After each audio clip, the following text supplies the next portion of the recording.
Thank you, Professor Chandra, the Vice Chancellor of Basta University, for wonderful introduction of the conference and of myself. Very pleasant good morning to all of the professors, distinguished lecturers, and audience here today. I feel at home here in India, just like coming home. So I would like to start my presentation, which is about the globalization of English in ASEAN member countries, with special emphasis on my own country, that is Thailand. As we all know, especially in ASEAN, we know that in 2015, 2 years from now, we are becoming one community, one identity, which is called AEC in short, ASEAN Economic Community. And we have the charter which dictates that English shall be the working language of ASEAN countries. So English is becoming very important in ASEAN nations. As you can see from the screen right there, 10 nations are there, starting from alphabetically from Brunei, Cambodia. Official name is Cambodia, but most people call Cambodia, according to French tradition. Then Indonesia, Laos, Malaysia, Myanmar or Burma, Philippines, Singapore, Thailand, and Vietnam. All of these countries will become one community in 2015. And English will be increasingly more important.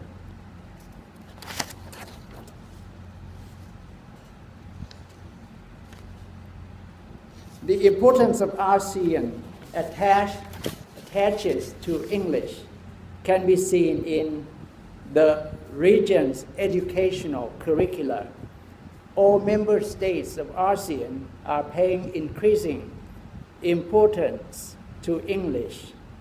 And this is reflected in the introduction of English as a compulsory subject into the primary school curricula in all countries, often as a subject from primary 1 and sometimes as a medium of instruction.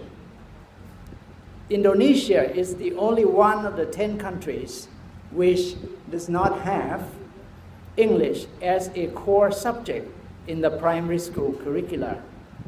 But even then, parental demand is such that almost all primary schools teach English. Several countries use English as a medium of instruction in primary schools, typically teaching maths and science subjects through English. Although some of these countries have recently announced changes in policy. For example, Brunei has recently announced national education system for the 21st century, through which it will lower the grade at which English is used to teach maths and science from primary 4 to primary 1, according to Ministry of Education, Brunei Ministry of Education, 2009. The bilingual education policy, or what we call in short BEP, bilingual education policy of the Philippines, has been enforced since 1974, by which maths and science are taught through English from primary 1 and other subjects through Filipino. The BEP or the BEP has proved extremely controversial, especially with people who live outside the capital, Manila, and who are therefore not native speakers of Tagalog, the language on which Filipino is based. In particular, there have been repeated calls to allow subject teaching in local vernaculars, and these calls have now been heard. In Singapore, the so-called bilingual policy has English as the medium of instruction in all schools. Mandarin Chinese, Malay, and Tamil are taught as subjects to the ethnically Chinese, Malay, and Indians, respectively. Singapore's policy was recently described by none other than the mentor, MM Lee Kuan Yew, himself as madness, in that it expected students to become bilingual in English and Chinese while only teaching Chinese as a subject. This is from Temasek Review 2009. The Singaporean government is now trying to rescue the situation and increase the hours given to Chinese and to change the method of teaching Chinese, as they recognize that too few of the ethnic Chinese are fully literate in Chinese. It may, however, be too late, as a recent survey showed that 60% of Singapore's primary one students reported that English was their main home language. Now I'm shifting to my own country, Thailand. Thailand, in fact, is lagging behind other ASEAN nations in English education and in English proficiency. So it has become our main concern that we should speed up the policies, strategies, the processes that will make Thai people be able to speak English fluently or proficiently. According to a research by EF, English as a foreign language, on the levels of English language proficiency among youth in 44 countries, Thailand ranks 42nd, one spot lower than Cambodia. Unbelievable. Okay. The ranking also puts the country behind other ASEAN countries, such as Vietnam at 39, number 39, Indonesia 34, Malaysia 9, number 9. The Secretary General of the Ministry of Education, of the Office of the Education Council in Thailand has pointed out that Thailand does not have specific strategies or targets in the teaching of foreign languages, and Thai students do not understand the objectives of language teaching. Therefore, Thailand, the country, must immediately reform its educational system in order to be on par with the international standard.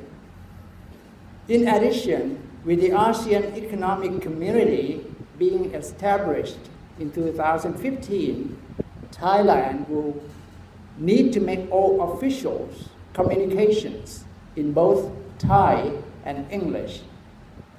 So, the importance of improving language skills among Thai people.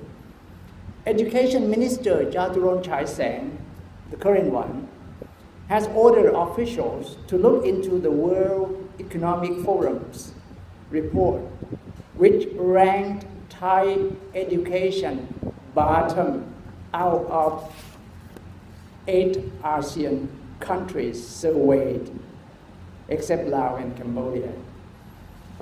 The report was prepared by World Economic Forum, an annual gathering of business leaders, governments, and civic groups at Davos in Switzerland. That was formed 42 years ago.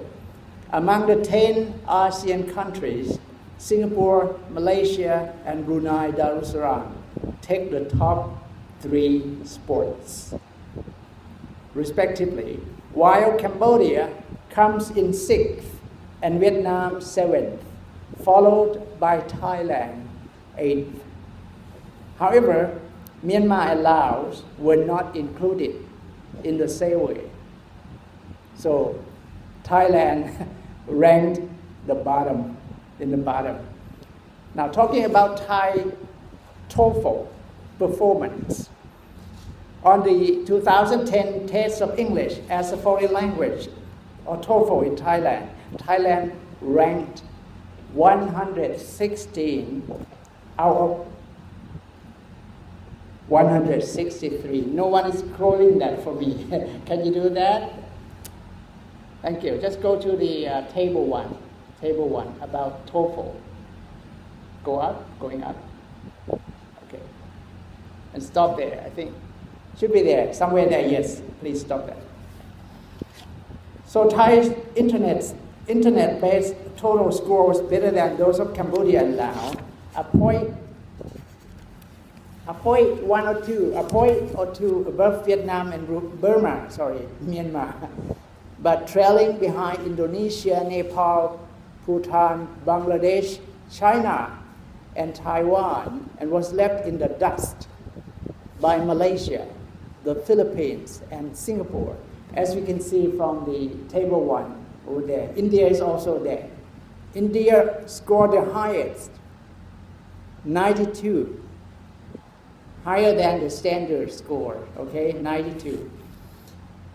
But Thailand only 75 and below the standard score. Okay. Thai teachers and English language teaching. In recent years, many schools in Thailand have started to hire native English speakers and English-speaking foreigners, which will include Indian teachers, Filipino, and Singaporean who can teach English. But foreign teachers numbering in the thousands are only a small number. Most schools still rely on Thai teachers, most of whom unqualified, believe me, unqualified to do the job. Many don't speak the language well enough or have sufficient English knowledge and instruction skills to guide students in their learning. This is unimaginable. A survey carried out in February 2006 in collaboration with the University of Cambridge to gauge the qualification of some 400 Thai teachers of English revealed staggering problems. Number one, over 60% of the teachers had insufficient knowledge of English and teaching methodology. What they had was below the syllabus level they were teaching. Number two, out of 40% that had passing knowledge and teaching skills, only 3% had a reasonable fluency in English, whereas 80% were not teaching the right grade of students for which they were qualified or competent. Number three, some were teaching the level of English inappropriate for the students' age groups. For example, they were trying to teach English for 15 to 17-year-old to 11 years old.